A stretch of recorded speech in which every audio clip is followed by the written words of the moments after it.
Vamos a recordar un poco sobre las situaciones trigonométricas. Recuerden ustedes que el seno de un ángulo es cateto opuesto sobre hipotenusa.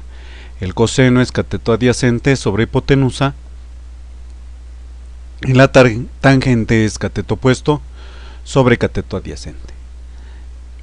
Y también recordando el teorema de Pitágoras, que es la suma de los cuadrados de los catetos es igual a la hipotenusa. Aquí despejamos la hipotenusa, que es la raíz cuadrada de la suma de los cuadrados de los catetos. Ahora, a partir de nuestro triángulo, vamos a definir el ángulo.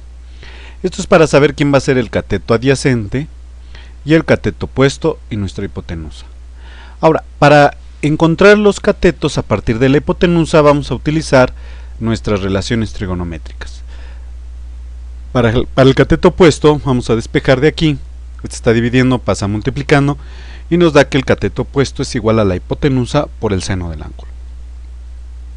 Para el cateto adyacente, hacemos uso del coseno, está dividiendo, pasa multiplicando, y el cateto adyacente es igual a la hipotenusa por el coseno del ángulo.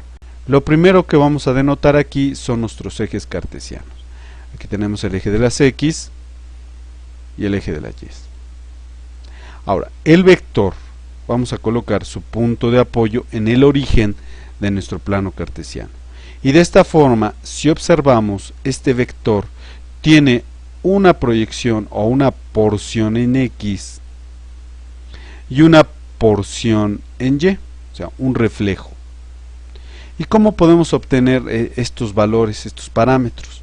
Lo primero que vamos a hacer ahora va a ser construir un triángulo rectángulo.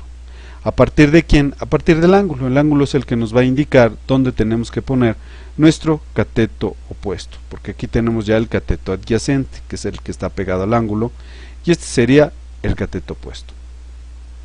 Para saber el valor de cómo se reparte la porción de nuestro vector resultante, el valor en su proyección en Y o su porción en Y, vamos a hacer uso aquí de una función trigonométrica que es el seno. El seno de un ángulo dice que es el cateto opuesto, que es lo que quiero, entre la hipotenusa. Recuerden que aquí los valores dados ya van a ser la hipotenusa y el ángulo. Entonces podemos volver a poner aquí que el vector o su proyección en el eje de las Y es VY entre el vector resultante, que va a ser la hipotenusa. Este está dividiendo, pasa multiplicando, y ya tenemos aquí, ahora sí, nuestra porción de nuestro vector en el eje de las Y va a ser igual a la hipotenusa por el seno del ángulo, o sea, el vector resultante por el seno del ángulo. Ahora vamos a obtener la porción o la proyección en el eje de las X. Recuerden que este es el llamado cateto adyacente porque está pegado al ángulo. Y para eso utilizamos la función trigonométrica coseno. El coseno de un ángulo es el cateto adyacente entre la hipotenusa. Y el cateto adyacente lo vamos a denotar como V porción en X entre el vector resultante. Este está dividiendo, pasa multiplicando, y ahora sí ya tenemos el valor de nuestra porción en el eje de las X, que es igual a hipotenusa por coseno del ángulo. Ahora si proyectamos nuestros ejes, y si observan, ya lo tenemos en la forma rectangular. Aquí ya tenemos su proyección en X y su proyección en Y. Y ahora sí, de esta forma lo podemos sumar o restar con otros vectores. Pero ahora vamos a proceder al revés. O sea, si nos dieran la forma rectangular, o sea, el VY, su proyección en VY y su proyección en VX, ¿cómo obtendríamos la hipotenusa y el ángulo? La cual, repito, vamos a llamar forma polar.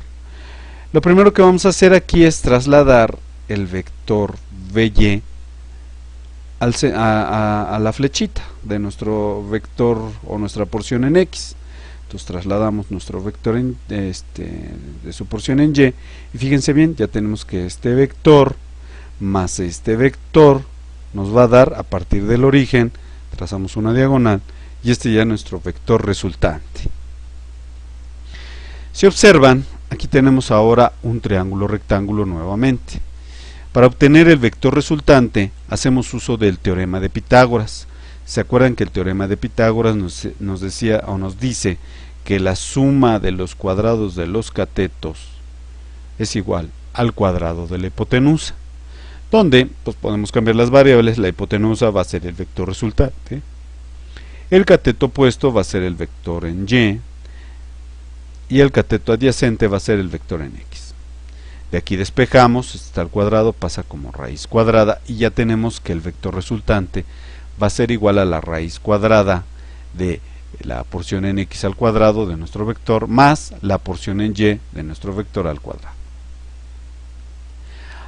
Ahora también tenemos que obtener el ángulo, la inclinación de nuestro vector. Recuerden que tenemos que cumplir con los parámetros de punto de apoyo, sentido, magnitud, y ahora vamos a obtener la dirección, que es el ángulo. Aquí vamos a hacer uso también de otra función trigonométrica, que es la tangente. La tangente de un ángulo es cateto opuesto entre cateto adyacente, que en este caso va a ser VY, su porción en Y, entre VX, su porción VX. Ahora, como vamos a despejar el ángulo, la tangente pasa del otro lado como arco tangente o también tangente a la menos 1. Entonces, para obtener el ángulo es tangente a la menos 1 de cateto opuesto entre cateto adyacente. Y de esta forma ya tendríamos nosotros, a partir de la forma rectangular, en su forma polar.